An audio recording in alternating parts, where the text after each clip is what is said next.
Hello Telugu people.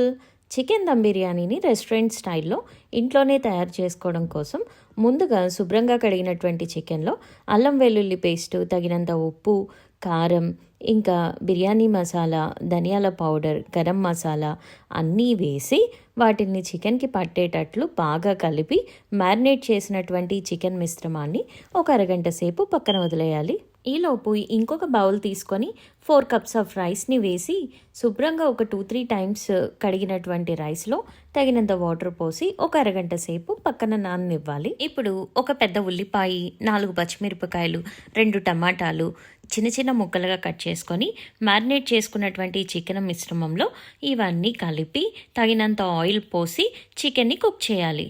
ఇప్పుడు బిర్యానీ రైస్ని cook చేయడం కోసం ఒక పెద్దటి వెడల్పాటి పాత్రను తీసుకొని మరిగే వాటర్ని యాడ్ చేసి ఇక్కడ వీడియోలో చూపిస్తున్న విధంగా ఒక 4-5 లవంగాయలు, యాలుకలు, చెక్క, బిర్యానీ ఆకు, మరాఠీ మొగ్గ, ఇంకా షాజీరా అన్ని రకాల పలావు దినుసుల్ని యాడ్ చేసి దాంతోపాటు తగినంత ఉప్పు ఇంకా ఆయిల్ని కూడా యాడ్ చేసి వాటర్ని బాగా మరగనివ్వాలి. అలానే సన్నగా కట్ చేసుకున్నటువంటి పుదీనా, కొత్తిమీర, మనం ఇంతకుముందు పక్కన నానబెట్టుకున్నటువంటి బియ్యాన్ని కూడా యాడ్ చేసి ఈ మొత్తం మిశ్రమాన్ని ఒక 70-80% కుక్ అవనివ్వాలి. ఇప్పుడు దమ్ కోసం ఈ పూర్తిగా ఉడికినటువంటి చికెన్ మిశ్రమాన్ని కొంచెం తీసి పక్కన పెట్టుకొని వీడియోలో చూపిస్తున్న విధంగా ఈ 70-80% కుక్ అయినటువంటి రైస్ని లేయర్స్ రూపంలో వేసుకోవాలి. ఇప్పుడు లేయర్స్గా వేసుకున్నటువంటి రైస్ మీద వేయడానికి ఒక ప్లేట్లో వేపుకున్నటువంటి ఆనియన్స్, అలానే బారుగా కట్ చేసుకున్నటువంటి ఒక 4-5 పచ్చిమిరపకాయలు, సన్నగా తరిగినటువంటి కొంచెం కొత్తిమీర, పుదీనా, అలానే కొద్దిగా జీడిపప్పు. ఇక్కడ ఫుడ్ కలర్ అనేది కంప్లీట్లీ ఆప్షనల్.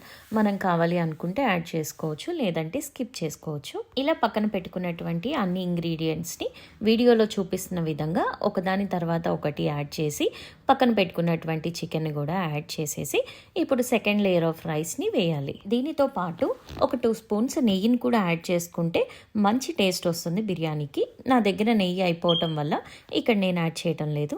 ఫస్ట్ లేయర్ వేయడానికి మనం ఏ ప్రాసెస్ని అయితే ఫాలో అయ్యామో సేమ్ సెకండ్ లేయర్కి కూడా అదే ప్రాసెస్ని ఫాలో అవ్వాలి. వీడియోలో చూపిస్తున్న విధంగా సెకండ్ లేయర్ ఆఫ్ రైస్ని వేసుకొని ఇంతకుముందు మనం ఏం ఇంగ్రీడియంట్స్ అయితే యాడ్ చేసామో same second layer of rice మీద కూడా అవే ఇంగ్రీడియంట్స్ని యాడ్ చేసి ఇప్పుడు దమ్ చేసుకోవటమే. దీన్ని క్లోజ్ చేసే ముందు కిచెన్ ఫాయిల్ని పెట్టుకొని క్లోజ్ చేస్తున్నాను, ఎందుకంటే అప్పుడే ఫ్లేవర్స్ అన్ని బిర్యానీకి బాగా పట్టి మంచి టేస్ట్ వస్తుంది.